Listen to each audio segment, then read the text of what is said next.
and I will let you take it from here. Thank you for joining us and kicking off our educational series with the Women's Business Network. Thank you. Thank you. It's a pleasure to have you.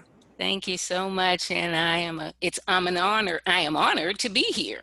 So thank you so much for inviting me. And so I want to just give you a little background. I've given myself plenty of notes because I've combined probably 8 or 10 presentations of workshops that I've done just to make sure that I'm giving you enough information. And tonight we're talking about the power of your personal vision. I oftentimes find, even as business owners, that we neglect our personal side to work on the business side, because we're actually the same person in our business as we are personally. So we have to make sure that we're allocating the right amount of time to work on ourselves personally, because when we're the best that we can be in our personal lives, we're a better business person. Have you ever worked with someone and they come in grumpy all the time and you just wonder why they're just so grumpy, and you find out that it's what's going on outside the job that they're bringing to the job with them. So that's why I'm going to work on tonight just a little bit on the personal side too, and I'll give you plenty of tools and resources that you can address with your business as well. So with that, I'm going to get started with the presentation. So the power of your personal vision. So the power of your personal vision speaks to the title of my chapter in a book anthology written by myself and 16 other women. And it's entitled Power Up Superwomen: Stories of Courage and Empowerment. And this book is definitely not just for women. And in the interest of time, I'm going to give you the Reader's Digest version where when I paused, I'm probably admitting someone because I don't want to leave anyone out. So in the interest of time, I'm going to give you the shorter version, and I call it the Reader's Digest version of this. And I wondered, when asked to participate in this book, what did I have that I could share that might be meaningful to someone else? So. Excuse me, Dr. Renee. Yes. Kelly, can you please mute? Oh, sorry. All righty, thank you. And it was during the time when I reflected on getting laid off from my job after 21 years. It was a really, really tough day, and I'll never, ever forget. But one thing that I came away with after several months of actually being laid off was resolve in my heart to never allow myself to be in that position again without a plan. Meaning I would always keep my finger on the pulse of my career, because I had a personal vision. And we're going to talk more about that personal vision in a little bit. One of the greatest lessons that I can share to help empower others, regardless of our age, is the importance of having a personal vision, not one that the family has chosen, your employer, parents, friends. This is your personal vision. And I'm going to share today at a high level some of the tools and tips and even resources that I use to develop my personal vision. So I hope you have a pencil, paper, notepad, virtual notepad to just take some notes today, because today is all about you. And so the layoffs story actually helped me to identify my why for doing what I do now as a productivity coach. So during this presentation, when I share my story, I just want everyone to know that I share my story to inspire, but never, never to impress.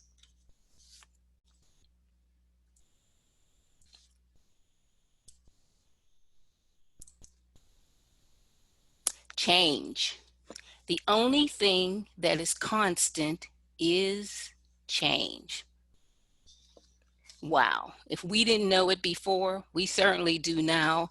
When I talk about the elephant in the room, the coronavirus, we know about change, even when we didn't ask for that change. And when I think about what's going on now, I also think a little bit about my layoff story. I never asked for that.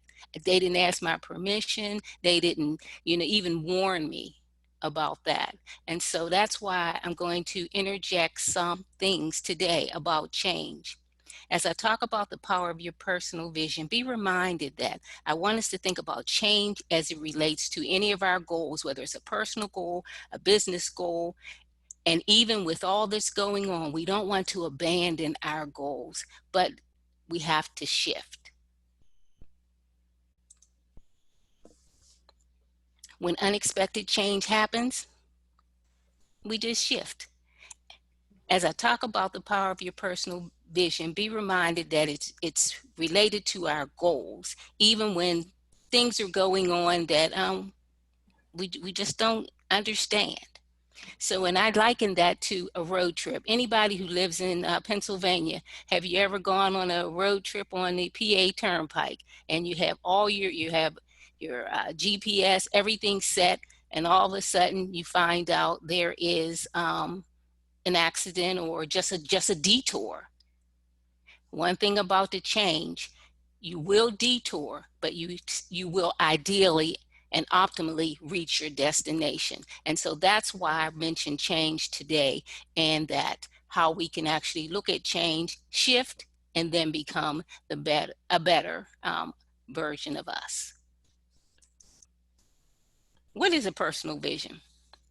I gave you a definition here. Personal vision is, I say, picturing an integration of your abilities, your interests, personality, values, goals, skills, and experiences. I've included a few of the attributes of a personal vision statement, but you most certainly should develop your own. I read recently that in a Twitter post, this was very insightful about this person's personal vision. Our thoughts, intentions, motivations, and aspirations, whether they be secretly pondered in the heart, openly declared as desires, or formally written as a goal, mold and shape our personal world. I thought that was really very interesting. So here we go, personal vision statement. Here's what it's designed to do when you have a personal vision statement. And again, you can apply this to your business. Your vision statement will help you to focus on the right action items. We're going to talk more about action items in a few slides.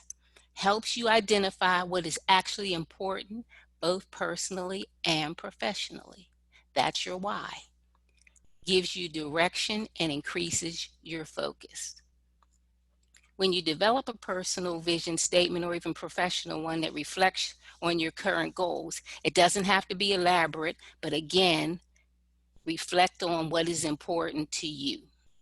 Yes, a personal vision or professional vision statement will change as your goals change. So don't worry about once you write it up and it's like, well, it doesn't seem relevant anymore. You will write another one and another and another. You'll see that as part of your brand.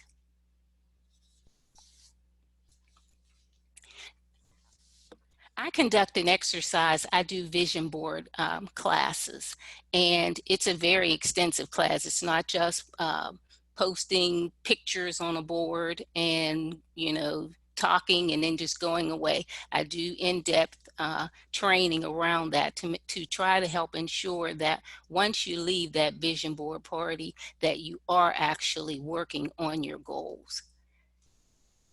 So we start with things I do and enjoy doing.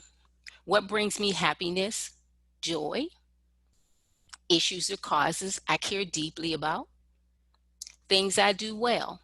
And I say here, don't be modest. It doesn't mean that we're going to be arrogant about it, but there are things that we actually do well. One of the things that I can say that I do well is I make a very good pound cake.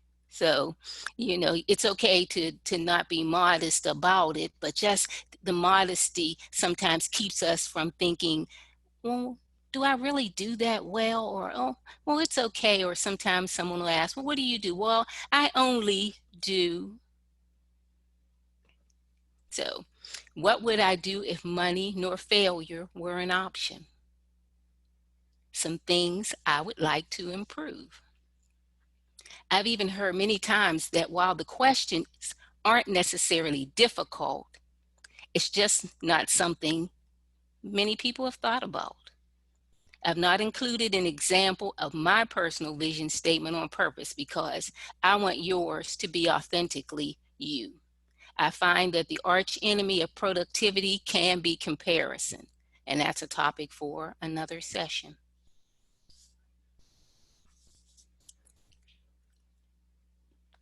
Three-step process to achieving your goals. And I developed this three-step process based on my inaugural book, and it's called Done, Prioritize, Plan, and Perform to Accomplish Your Goals. You'll hear me reference this book in many of my teachings, but I only believe in what I've written in the book because it has worked for me. So reading a book or even knowing what a particular book teaches in and of itself will not move us along in our goals, but what we need to do is take some action on those goals. So we start with priorities. That's just simply what's important to you. If you're like me, I can think of a lot of priorities that I would consider important to me. But unfortunately, for myself, I find that's how procrastination sets in because I make too many things a priority. Then all of a sudden my plate is full and I'm overwhelmed and unable to complete what the real priority was. A plan. It's nice to say I want to do something or I wish I could do something, but we need a strategy. And that's what your plan will do. So I want to start this on the necessity of a plan by saying while we should absolutely remain hopeful of our goal, we must still make it a priority and then a plan. We're going to have a specific strategy, and we'll go through that a little shortly as well. Then we have the perform part. That's just simply taking some action. Prioritizing and planning are key, but without performing or taking any action, there will be no results. Ultimately, no matter how long it takes us, the bottom line, we're looking for results. So neither of the steps can stand alone, but need each other for goal completion. So we're going to go walk through just quickly through those three priorities. The key is not to prioritize what's on your schedule, but to schedule your priorities. Most of us are familiar with author, speaker, and time management guru Stephen Covey. This just simply says set your priorities first, schedule time to work on them. We got to schedule time. An excellent book by Stephen Covey on this is First Things First, which brings priorities and time management together. And time management is something we're going to talk about shortly as well. Set big picture priorities. So we oftentimes need to look at the bigger picture. Say, for instance, for myself, I said I would share some of my stories. I worked on my education all while working full time. So probably the biggest hurdle was working on my doctorate while working full time. And so I went to school spring, summer, winter, fall, for 6.5 years.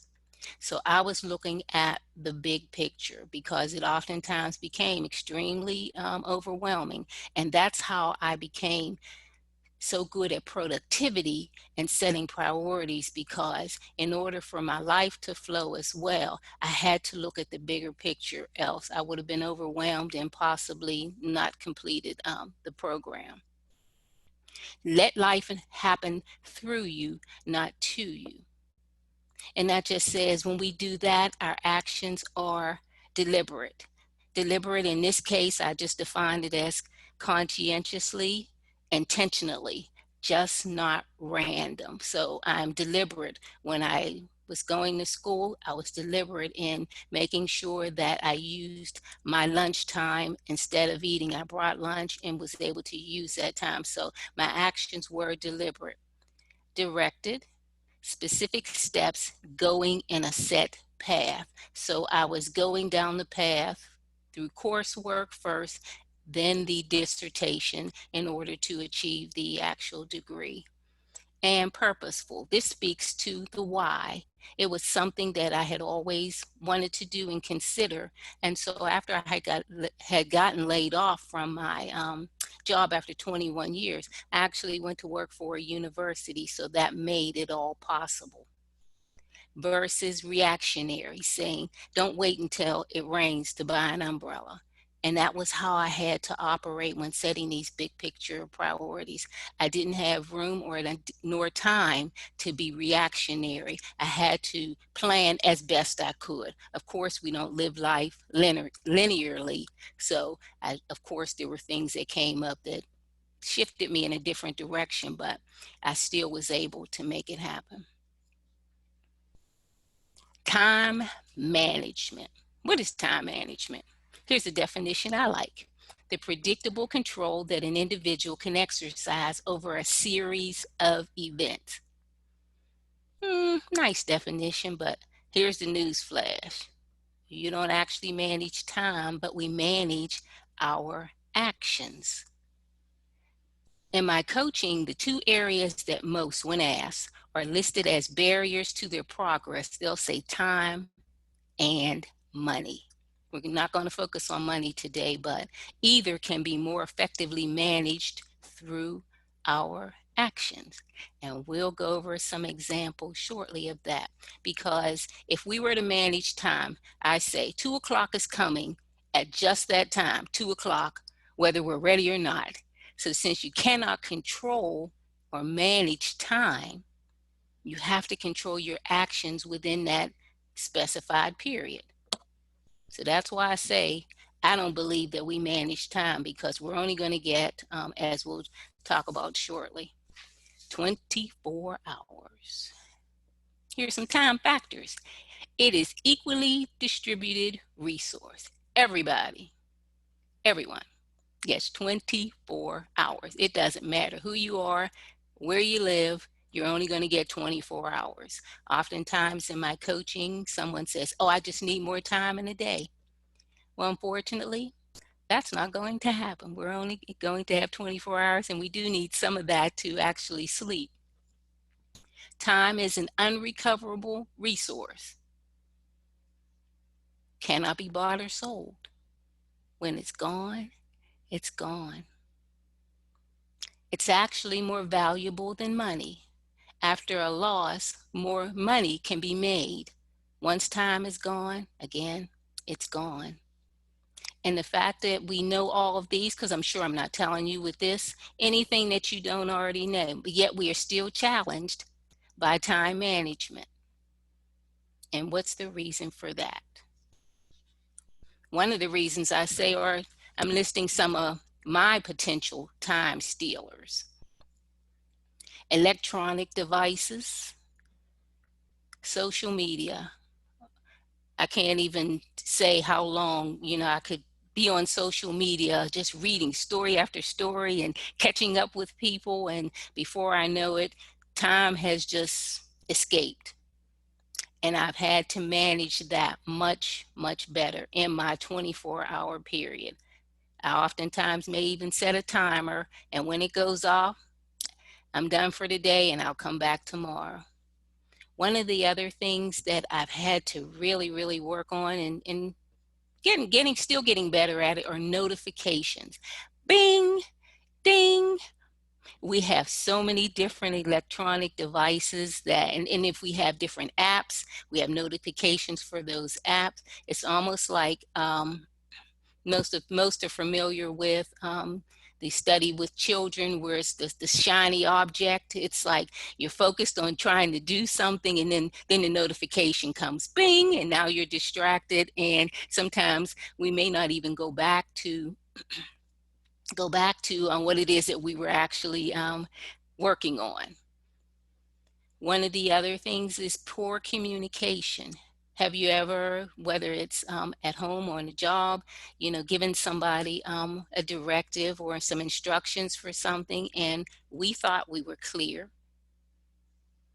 I shipped a package last week, and someone gave me the address, and I wrote the address down and shipped it, and turns out the person in Beaumont, Texas never received it. It was delivered, but it was delivered to the wrong address, and we've not yet been able to locate where it would have been delivered. Poor communication, because I didn't write it down wrong. They communicated it to me wrong. So I had to go back to the post office today and remail a package. So poor communication, oftentimes say, did I hear you say, would you repeat that please? So that communication doesn't steal time, because I actually wasted time having to return to the post office and ship that package again because of the poor communication. Personal disorganization.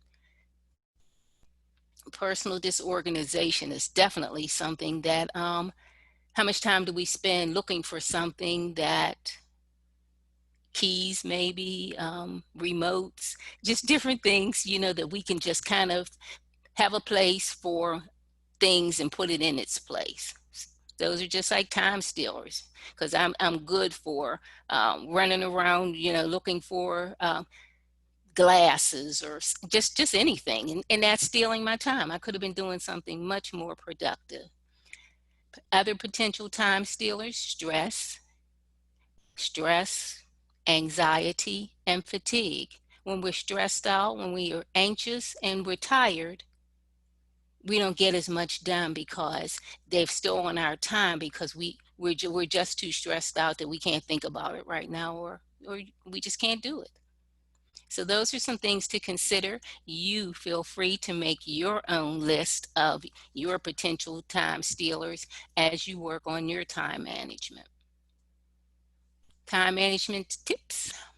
Set aside Sundays. I usually plan or review my week. Of course, it doesn't always pan out that way, but if I don't stop to at least look at it, then I have no idea what's going on. And even though I have alerts, I have a calendar, on my phone, I just sit down and I do a review, because I may need to eliminate something or even shift. Keeping a calendar and a daily to-do list and then I also go over it daily to see, okay, I looked at this on Sunday, what's happened during the week, and now I'm going to have to make some adjustment to my daily list because of some things that have gone on. Break large tasks into small bits. I say a lot of times, when you look at a huge project, if you just kind of break it down some, it doesn't seem quite as overwhelming. One of the things that I had to learn probably the hard way is learning to say no. Has anyone ever asked you, oh, can you do me a favor? And you say, sure, what is it? And once they tell you what it is, you're thinking, oh boy, I should have got more information, or I may not even just be interested in doing that. So I feel for me personally, it's okay to say, when someone asks, I say, tell me more, please. Setting and sticking to priorities. When we set our priorities, unless we make the effort to stick to them, then we're just exercising the priorities and never really setting and sticking to them. Here I want to share some really good note-taking apps. I found this information recently, and I liked this list of note-taking apps because I use a note-taking app, Evernote. And this gives options for Mac users, Google users, Power users. So we have this Evernote, Microsoft OneNote, Apple Note, Google Keep, Notion, Boost Note for developers. So not going to read them all to you, but you'll see this list of, and maybe one fits you for your job, but I find a note-taking app helps me a lot. One of the things I like to do, as I talked about the cake, is I like to bake too. And so I take notes in an app just to keep myself current on, just some tips and tools and just some techniques, around baking. So, and especially as far as my coaching is concerned, I have a client and I'm taking notes so that I can refer back to what it is that we talked about, what my action items are, what their action items are. And so I was glad you, well, now we're scratching our head looking through notes and spending time looking for something that we could have jotted down in a note app. So that's the real reason why I suggest using the app. All of these apps, I wanted to make sure I mentioned that, have free subscriptions available as well as paid options. So at least if you try it and you like it, there's a free option available and you may want to upgrade your subscription to one that is paid.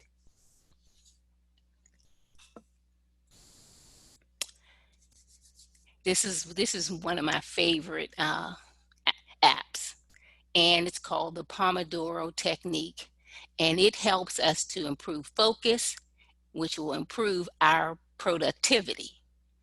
So this can definitely be used in a business when you're working on a project, large or small.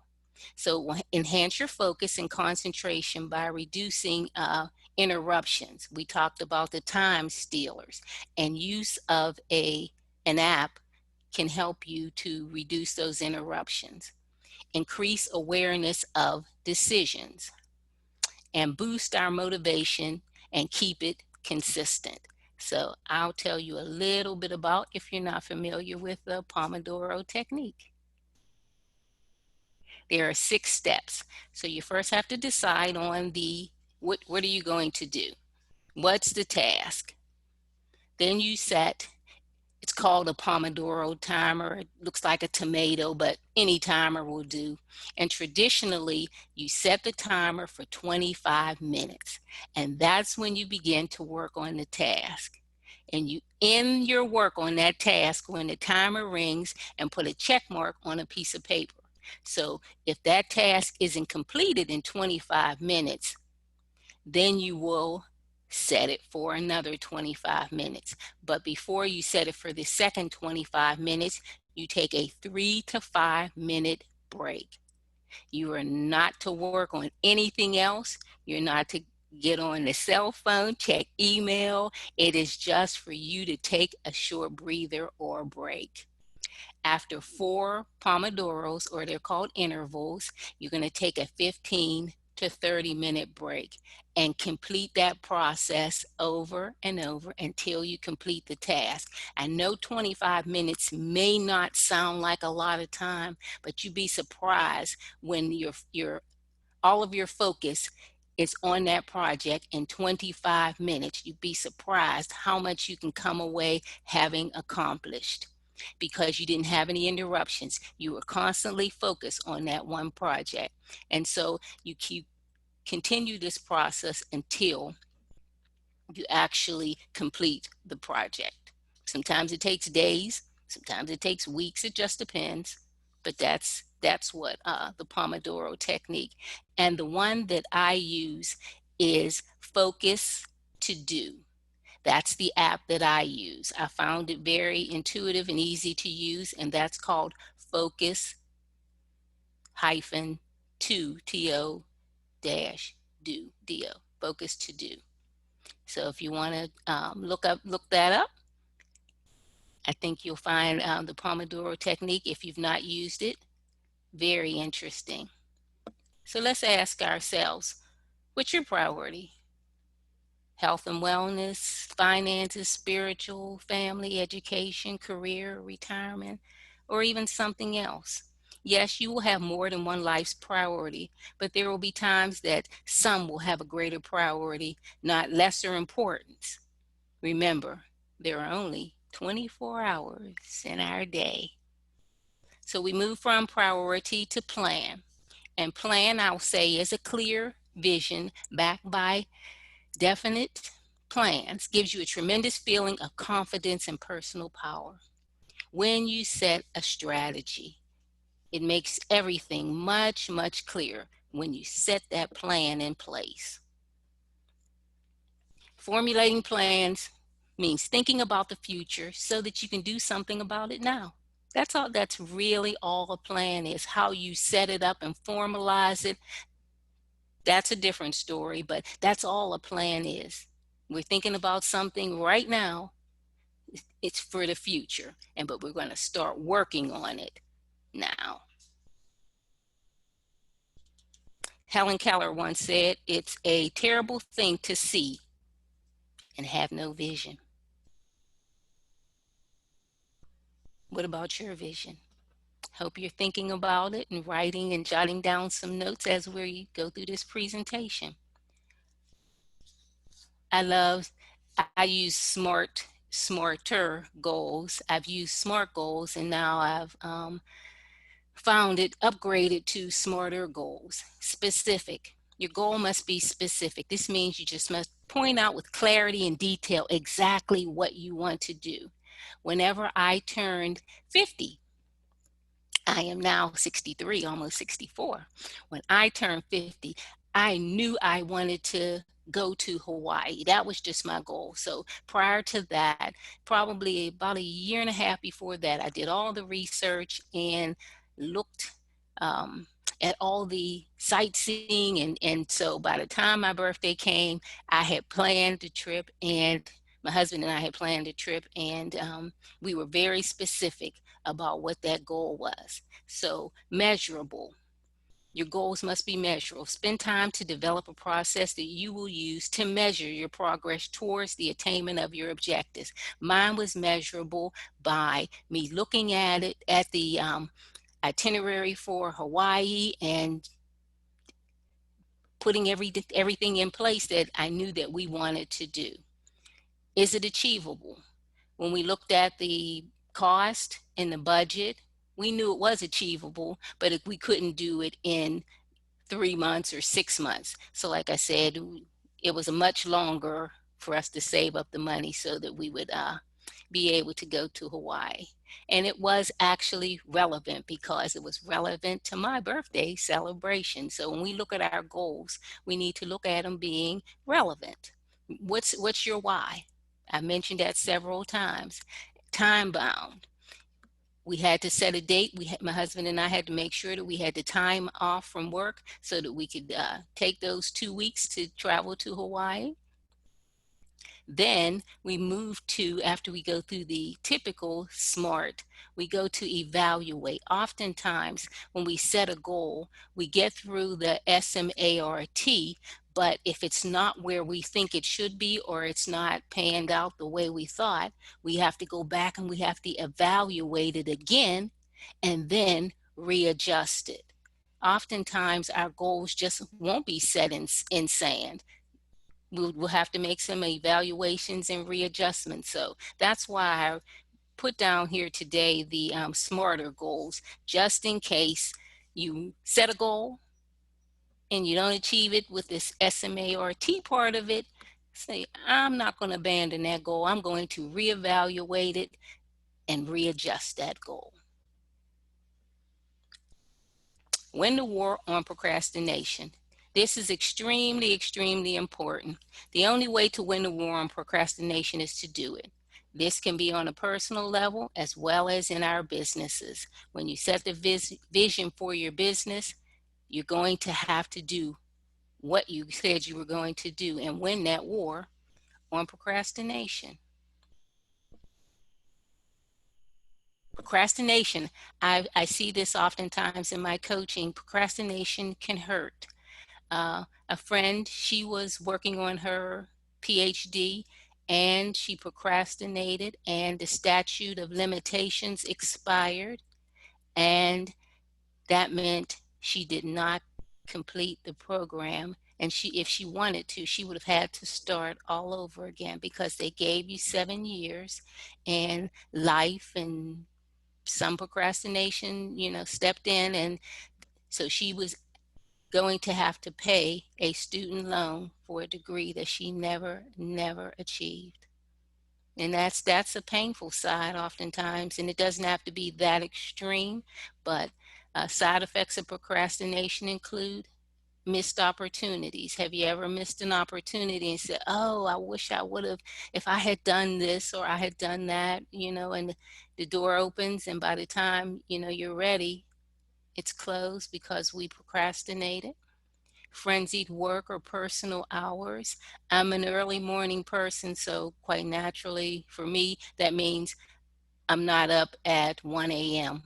because I'm up by 5:30 a.m. in the morning. So symptoms of stress, procrastination. Now we're stressed out because we didn't get these things done, and now we're stressed, and because we procrastinated. Feelings of being overwhelmed. Procrastination can help to cause those feelings. Feelings of resentment. If I had just did this, or you will see someone else, accomplishing something, and it's like, if I hadn't procrastinated, maybe I could have done that as well. And a sense of unease, and sometimes even guilt that I knew I should have been doing this or I should have been doing that. And sometimes it's okay to do that. It's like, I needed the rest, I needed the sleep, I needed to, some R&R. And so there's no need to feel uneasy and guilty about that, but we just pick up where we left off and make sure that, we're improving on the procrastination. So what are some of the reasons? Lack of motivation. That just simply just says, I didn't feel like it.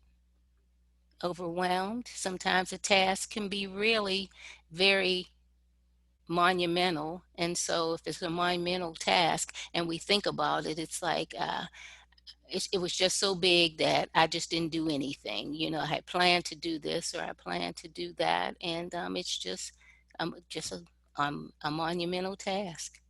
So those are some of the reasons. Fear. The last time I tried that, it just didn't work. That could be an unpleasant experience. Failure. It didn't work the last time, and so I'm just not going to. And when something fails, we're not a failure. Just whatever happened, we just didn't complete it. So never think of ourselves as a failure. It just didn't happen. It's not the right time. I can't tell you how many people ask me, how are you going to complete a degree while working full time? And I said, I know it's not the right time, and it probably never will if I think of it in those terms. And so now that after I thought about it, it's like I really can. I mapped it out and I figured I could actually do it, and didn't factor in, is this the right time, and really overthink it. If you were a procrastinator, do you have reasons? Well, we're going to counter procrastination. We're going to break up tasks into smaller, manageable tasks. So again, if it's something really big, how about we just like chop it up and, say if you're going to, say for instance, going back to school, or, you want to start a home project, or whatever it is, you can just break it up into smaller, manageable tasks, almost like a jigsaw puzzle. So you have this piece, and then you add this piece to it, and before you know it, the puzzle is complete. Make a list and check off completions. I find that really works well for me, is checking off those completions, just feeling good about having accomplished something. Don't be discouraged by setbacks. They will happen. They do happen, even in business. When we think about what's going on in the world now, some of the setbacks in businesses when it comes to having to be shut down and not having an income, and trying to, figure out how am I going to make this work. I mean, I belong to another group of women. These are the authors that were in the book, and we were all talking about that. One lady, she had a daycare that had to be closed down, and she also had a fitness center. So those were, both of her businesses were actually closed. And so she found ways, creative ways, to turn that lemon into lemonade. So don't be discouraged by setbacks. They can and will happen, but how do we shift to make it work? Find an accountability partner. This is one of my favorites, is finding that accountability partner. Someone who you can trust with your vision, someone who's not going to harass you, when you fall short of accomplishing something, but somebody who will be your cheerleader, when you feel like you're not working optimally or you're not getting things done. Just somebody that can say, hey, how you doing with that? I worked with someone last year as her accountability partner when it came to a savings. She was looking to build a house and just hadn't taken the time to build up her savings the way that she needed to. She had excellent credit, but just hadn't saved. And just the fact that I was her accountability partner helped her to actually save the money that she needed for the down payment on her home. Reward yourself for completed tasks. It's like, I did that. I got it done. It doesn't have to be anything big. You can actually, sit down and have a Starbucks and piece of cake or a cookie or some ice cream. Just reward yourself and say, you know what? I'm proud of myself. I did that. And I'm going to reward myself for that. And it builds our self-discipline. It's like building self-discipline means that it's just helps us to counter that procrastination. It's like I procrastinated on that the last time and I recognize that's exactly what I know what happened. So I'm going to build self-discipline this time, and I'm not going to procrastinate. The third part, prioritize, plan, and now we're performing. We're going to take action. An acre of performance is worth a whole world of promise. This just simply means we're not going to, I was going to get to that. I'm going to do it. I'm going to do it. So if we just take one step, I like to say all the time, baby steps is still progress. So it doesn't have to be a huge step. It doesn't have to be a huge leap. So that's why it's important, if we're going to reach our goals in our businesses and our personal lives, we got to take some action.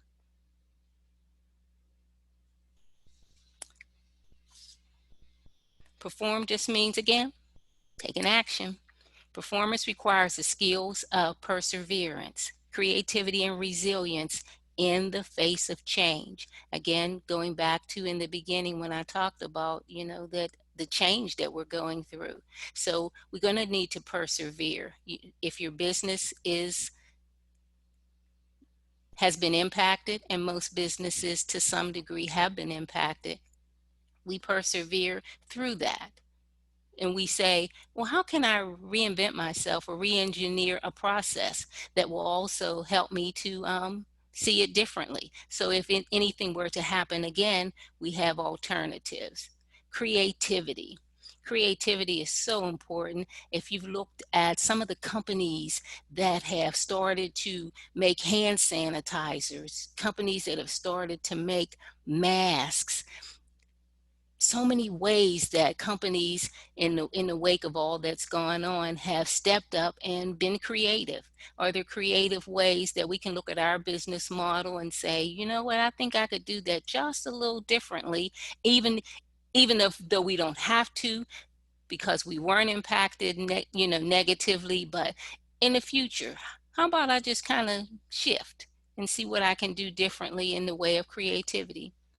And resilience. Oftentimes it's going to take resilience.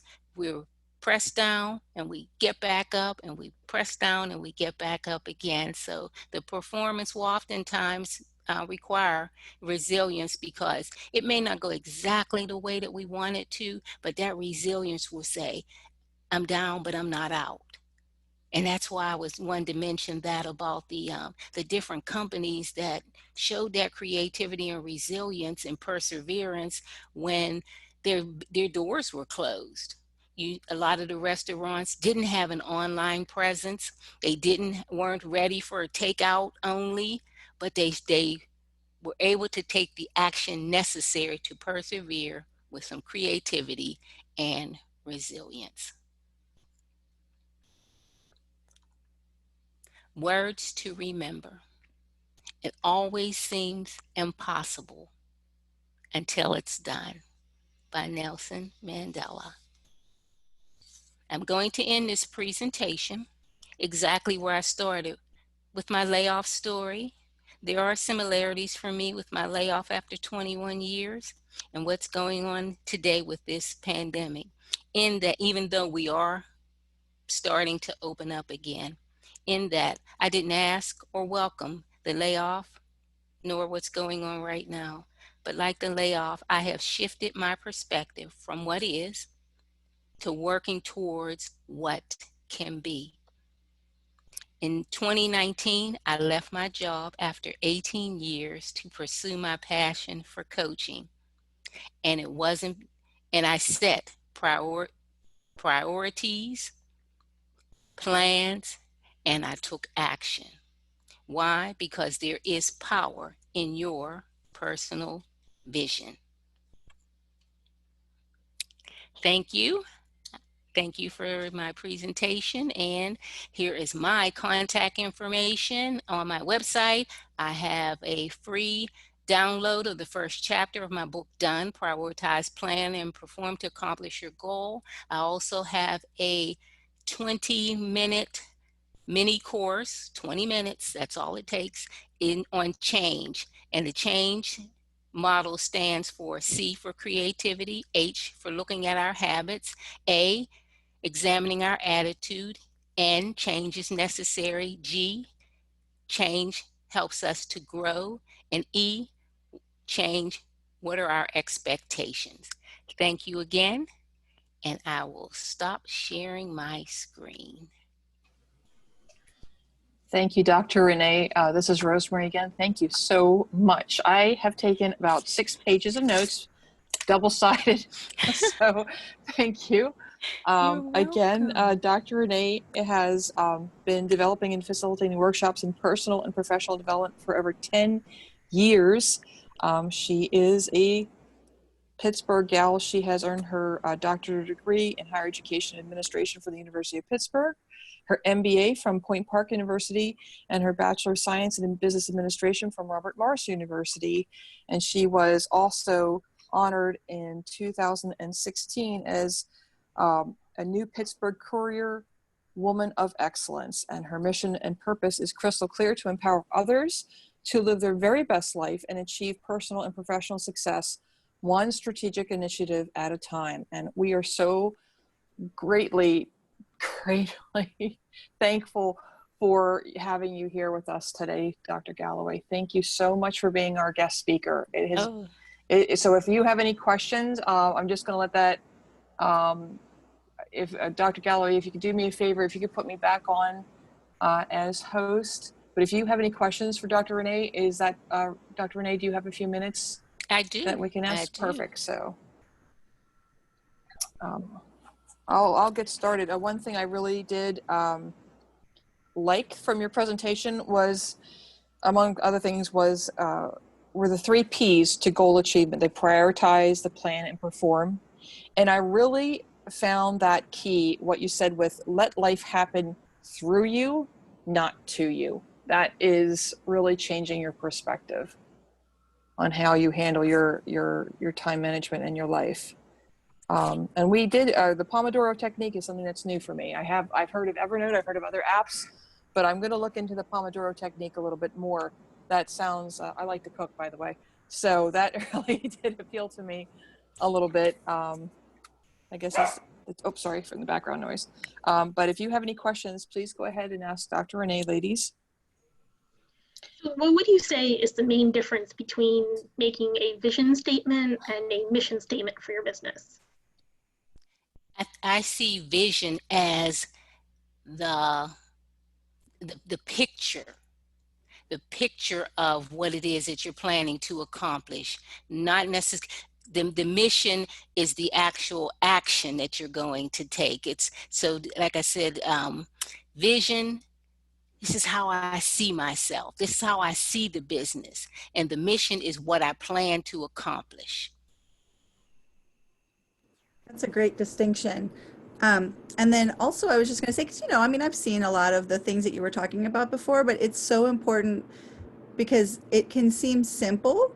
Like it is simple, right? It's It simple, but is. it's not necessarily easy, right? So, right? Because otherwise we wouldn't still be needing the reminders all the time, And, I think the key is that performance part because we can strategize and we can prioritize all the time, but until we actually put it into action consistently, that's all it is. Oh, So you need all three is the point, So it's a really great absolutely, framework. because I usually will say it's probably not something that you don't know already, because I'll sit down with someone, they say, well, I know, and I know, and I know. And I said, okay, what are you doing with what you know? Right, right.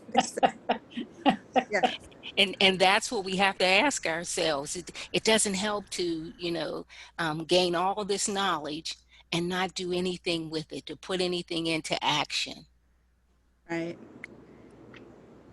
So I mean, anybody else you can jump into, but I just have another question. So when you're like in your business, so are you mostly coaching individuals? Do you work with groups? Like what's your focus? Individuals as well as groups. Okay. I can work with individuals as well as groups. It just depends on the nature of what the person is looking for, because sometimes it's not comfortable to share in a group setting, Right. some of the what you feel might be some shortcomings or things that someone else didn't know. So I'm not going to open up in this public forum, and now they're going to know that I procrastinate, and they never saw that side of me because I made sure that I worked well in front of them. But yeah, so that's kind of, I work with both. I even work with young adults, teenagers, college students, because the productivity piece, working in higher education showed me how many students just don't make it because of their lack of productivity habits. They're getting away, and they're going away from home, and now never recognizing student loan debt is astronomical, and that is the last place you want to go and spend your money and not be serious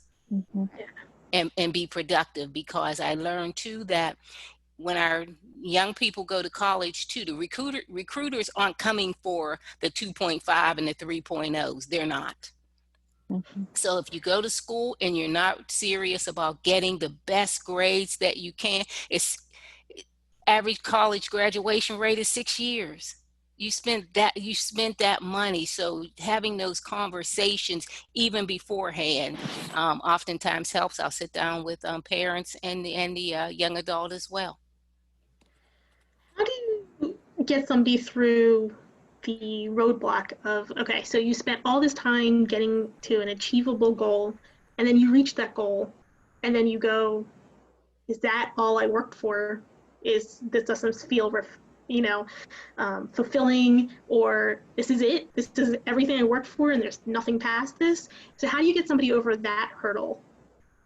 Oftentimes it's more talking through it, because if I have to honor someone's feelings, if they feel like this is how I feel about it, a conversation oftentimes with, as a coach, I don't have the answers. I ask all the right questions. So when I ask the questions, oftentimes someone is able to overcome that hurdle, and it was inside them all along. They just needed that help for somebody to actually talk them through. That's not all there is to it. When you think about, can you take it to the next level? And oftentimes it just really takes looking at someone who's done what you already want to do. You don't have to do it the exact same way that they do it, but somebody, there's really nothing new out there basically. And so if you talk to someone and it's like they took it to this level, it's like, okay, then I think, here's what I'd like to see as the outcome of that. So oftentimes it's really just um, getting out of our own head and heart about it and talking through it and saying, oh, I think there's more to it than, it's in there. Let's just pull it out. Thanks.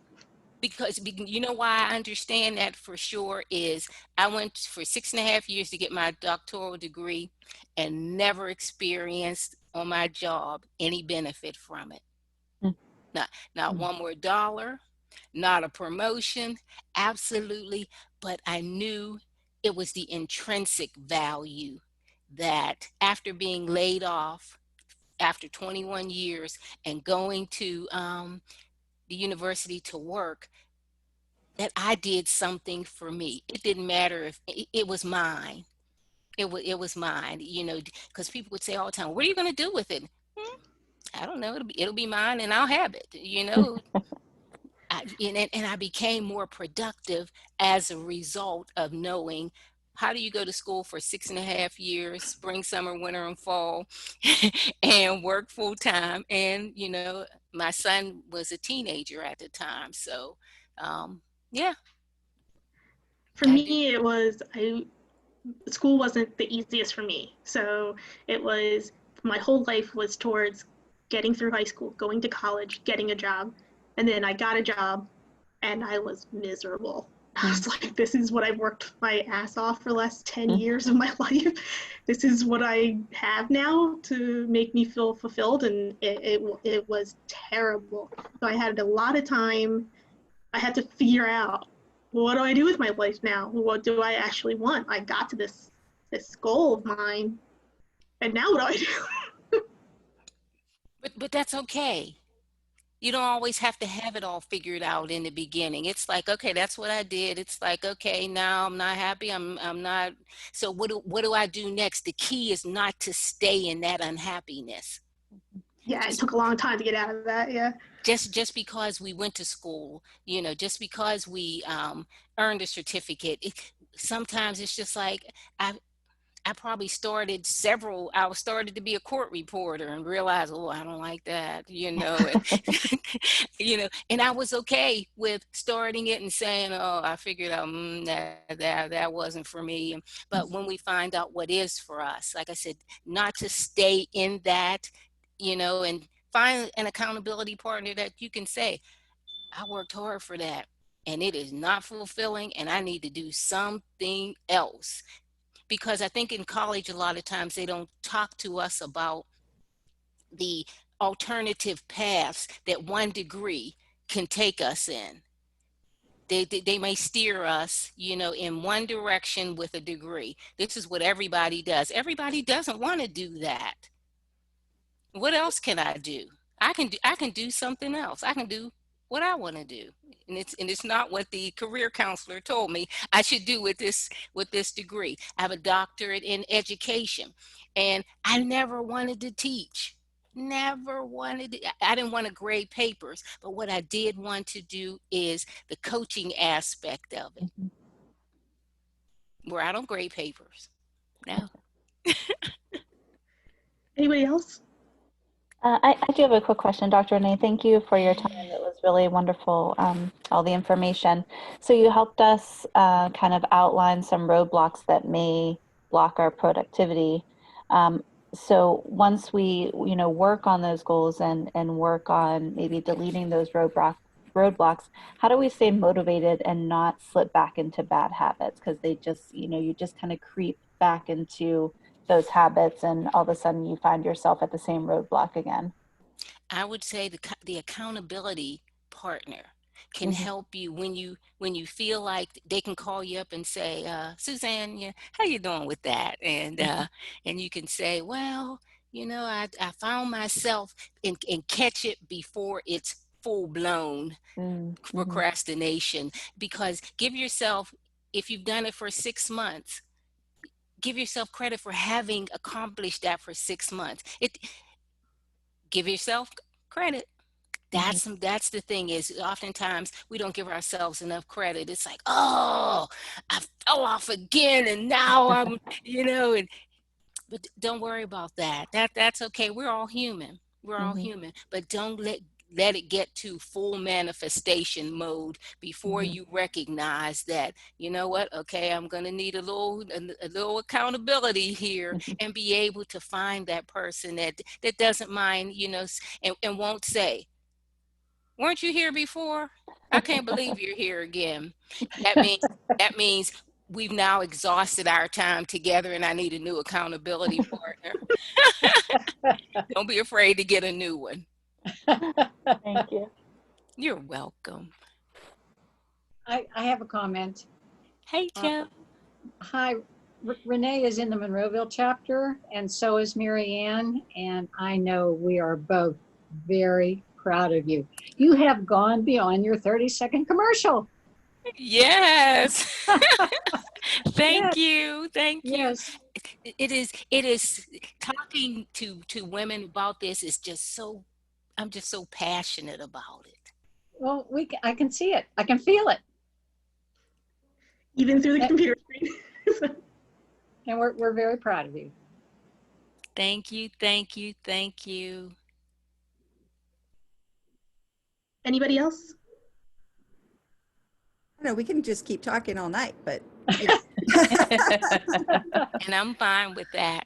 I was going to say there's one thing that I had seen. Well, obviously, when every time you're going to try to build a habit, going to Suzanne, like I fall off the wagon all the time. Like but I did a workshop at one point that they had this, it was like a tracker where it was IPO. So it was specific to branding and whatever, but it was like improve something, publish something, and offer something. So this is related to business and whatever, but like you want to try to Hmm. do all three of those things every day in some shape or form. So with the improving, it could be like you cleaned out a drawer or you set up a template for, or whatever, but like it ends up snowballing. And then the other big thing that came out of that was about like, so, and it kind of relates to somebody else's comment, I think Ariel, um, about how, we have these goals that seem like other than, it's like some future self that we like never arrive to.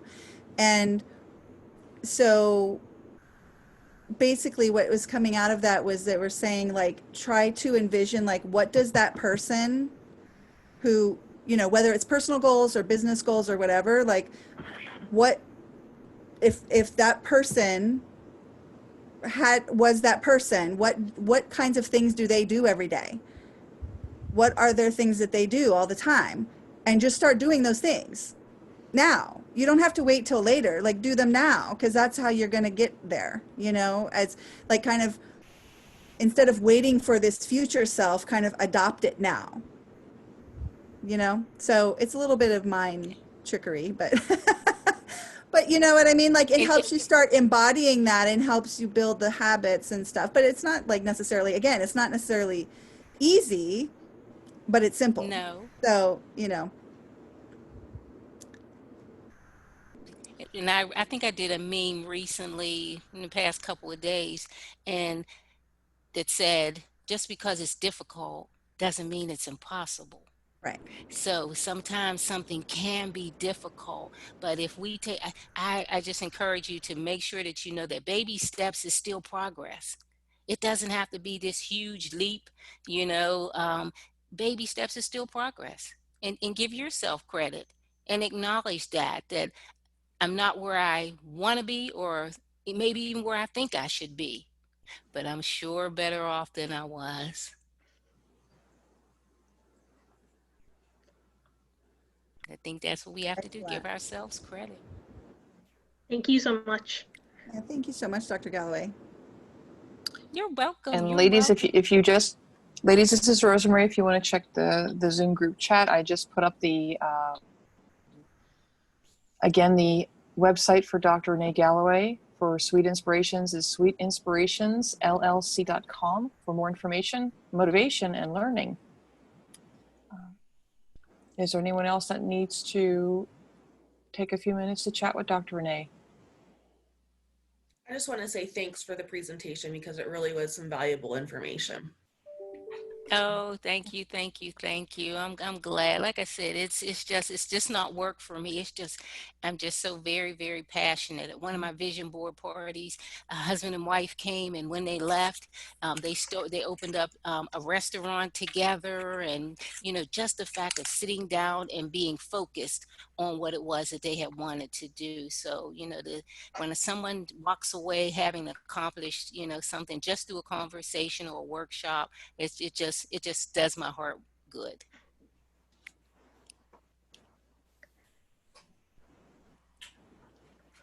So Rose, when is the next educational series? Okay, I was just about to bring that up. Thank you, Ariel. We are honored to have Dr. Renee Galloway here today to kick off our business building series. This is the first series of 2, and this is the first class of 4 in this series for business building. And our next class, number 2, will be Basic Bookkeeping is the topic. It will be held on Wednesday, June 24th at 3:30 p.m. on Zoom. So again, Dr. Renee, we were honored to have you as our featured keynote speaker to kick off this wonderful educational series for the women of the Women's Business Network. And I thank you again, as do all of us that have attended. Thank you so much for taking your time and giving us this just wonderful privilege of hearing you speak and having the motivational learning that you've given to so many. Yeah, thank you. Well put, Ariel. Yeah. She just put on the claps. But thank you so very much You're welcome. for everything that you have done. Thank you. Oh, you're very, very welcome. Because I felt I just wanted to address the personal side, because sometimes we can get caught up in business and kind of lose track of who we are. Because the same person that we are is the person that's in the business. But when we take a little self-care time and take care of ourselves, we can be much, much, much better in our businesses. Absolutely. Thank you. Thank you. You're very welcome. Everybody, have a good night. Thank Thank you. you so